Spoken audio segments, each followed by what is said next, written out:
Is Jesus the center? That's one of the things that we see in this giant image of Revelation chapter 5 is Jesus, the Lamb, is at the center. He's in the center of the throne. He's the center of the purposes of God. And if he is going to have his way in our life, if we're going to experience the kind of victory, the kind of overcoming, the kind of fulfillment, the kind of satisfaction in life, Jesus is going to have to be at the center. I mean, that's one of the things that's just incontrovertible about this entire image, is that the Lamb is at the center of the purposes of God. And as we want to, or if we want to experience God's kind of victory, God's kind of winning, God's kind of kingdom coming into our lives, Jesus is going to have to be at the center.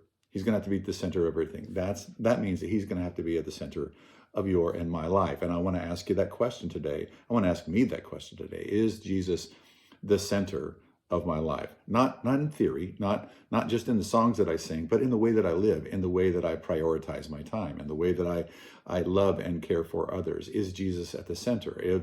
In my marriage, is Jesus at the center? Have I even invited Jesus to come into my relationships and into my marriage and into my family and be the center? Have I made him that, and then sought to, over time, make that the functional way that I live my life? If Jesus is at the center of my marriage, it means that there's going to be times when I'm just where it's instead of trying to push for something that I want, I'm going to have to say, hey, can we pray about that? Can we talk about that?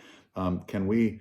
And that there's lots of times when I'm going to be yielding rather than asserting my way. If Jesus is at the center of my relationships, it means I'm going to he's going to say, hey, if I'm at the center of that relationship, you're going to need to forgive. You're going to need to go to them. You're going to need to ask for forgiveness. You're going to need to might need to practice some tough love. You're going to need to do this or that.